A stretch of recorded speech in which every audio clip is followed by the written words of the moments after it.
there can be a tendency to want to overdo it when you do feel maybe a little bit better, and balancing and finding good pacing for yourself is fundamental to keeping a forward cycle of positive momentum.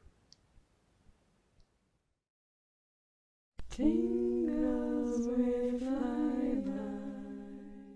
Daily ASMR videos.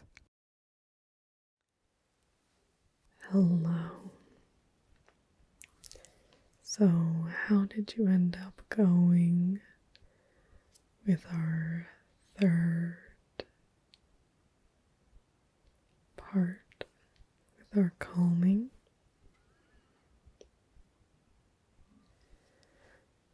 And did you find that deep breathing helped to de-escalate, de-elevate your adrenaline? So, did you try anything out? Yoga, Tai Chi,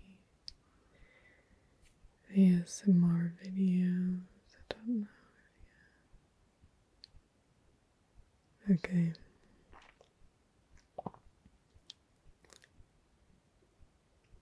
Yeah, no, I do hear that with some of my patients. Some people swear blind, that yoga is just everything. It's great, but you're definitely not alone. Some people do find it can exacerbate their symptoms. No, I wouldn't try to push it. Knowing what I do about your health, I don't think it's a muscle imbalance or muscular. I think it probably is due to your pain condition. So probably just set that one to the side. You may find, have you even just tried simply going out for a light stroll?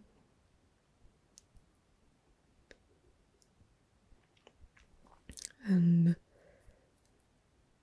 sometimes I think it's important when going out for a walk is that you can have these conceptions of what an appropriate pace may be, that what you've been used to doing throughout your life. But that's not the only option.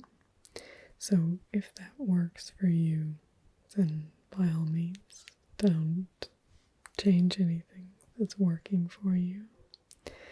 But if you're finding that maybe that pace is wearing you out, and sometimes it can be not necessarily just needing to slow down. Sometimes actually increasing your pace can make it a little less tiresome. So feel free to play around with your pace a little bit and just kind of note how you're going.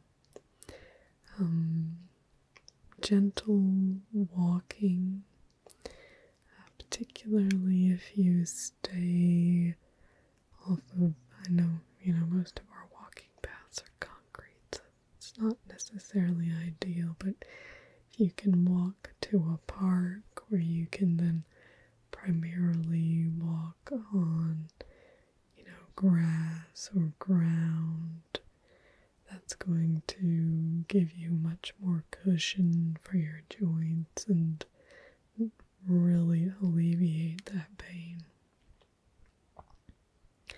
Oh, it makes a massive difference what surface you're going on.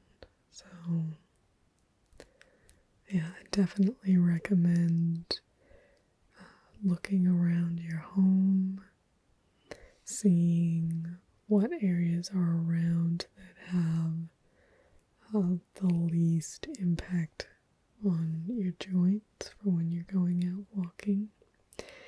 Obviously, your safety should be a number one concern, but generally, concrete is what gives you the least cushion, so it's going to impact your joints the most. And sand kind of goes the other direction, but that's almost too much, puts a lot of strain on your muscles because they have to do so much to make up for your joints. But a happy medium is usually, grass or vegetated area that you can walk across. But you can also, if there are any asphalt areas, asphalt is preferable to concrete if you notice a difference there. That makes more of a difference generally at a jogging or running or sprinting pace. But as I don't experience the pain that you do, that I always like to let my patients know that, because when you're dealing with such high amounts of pain, those little differences can be magnified quite significantly. So I think even in walking, it's relevant to know that. So why don't we for now just stick with the plan of just gentle walking. Keep it short. Don't try to overdo it, which really leads us perfectly into the topic that we're going to talk about today, which is balancing. So, balancing is something that's very important for most people's lives and for their psychological well-being. But for people who aren't going through chronic pain or going through a severe issue at this moment, as you may know from your past when that was not the case for yourself, it's much easier to shift between positive and negative feedback loops when you have a baseline that's perhaps not so painful, just to put it directly, then it's easier to shift from a negative feedback loop into a positive feedback loop because you're not carrying the weight of all that pain. And so it's important to understand that that pain is there and something you do have to factor in. So if you stay up until 4 a.m., your recovery and getting yourself back into a positive feedback loop is going to be much longer and much more arduous and difficult than someone who isn't going through what you're going through, which you may remember when you were 15 and 16 and you would stay up and it would be no problem. That's very common for patients. It's also, I mean, regardless of the other factors, it is a factor as we get older anyway.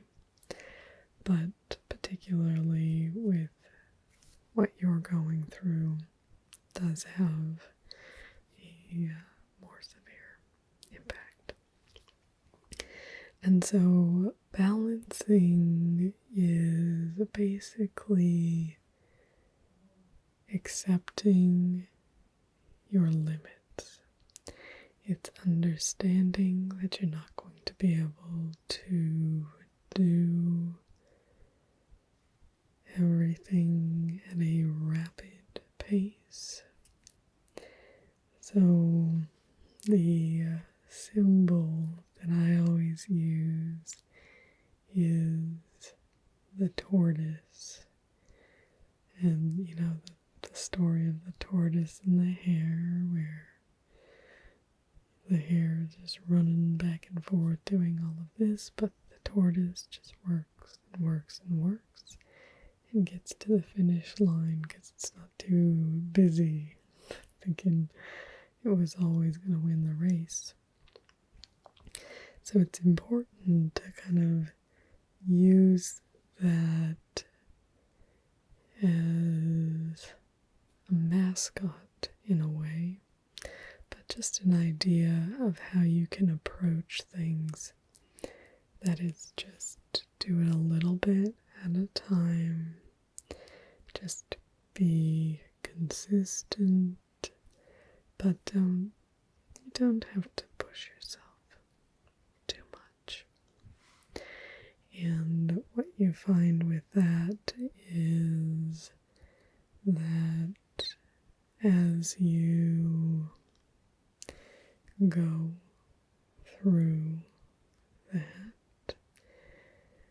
that you can still accomplish things, perhaps not at a pace from previous, but it's important to understand that you have a new life and new parameters now, so your expectations do need to adjust for that. And so I do recommend trying to stay somewhat active, but with that being said, being adaptable. There will be times when you will have flare-ups and you just need to take care of whatever you can of yourself in the moment and not worry about anything else. You know, sometimes those pain signals are so significant that it's unrealistic to expect anything else to be going on. So we're not really talking about in those situations, please, rest, stop, let yourself be. And we will talk about some coping mechanisms next time when we talk about our final topic, which is coping. So that can help. But yeah, just understanding, balancing. And part of balancing that is somewhat kind of present, but not necessarily addressed as often as it perhaps should be, but I'm going to now here, so hopefully this should open your thoughts about it and a dialogue for us to discuss this in our subsequent sessions, based on what's happening with you at the time. But it's important. There can be a lot of guilt that people can feel in these situations.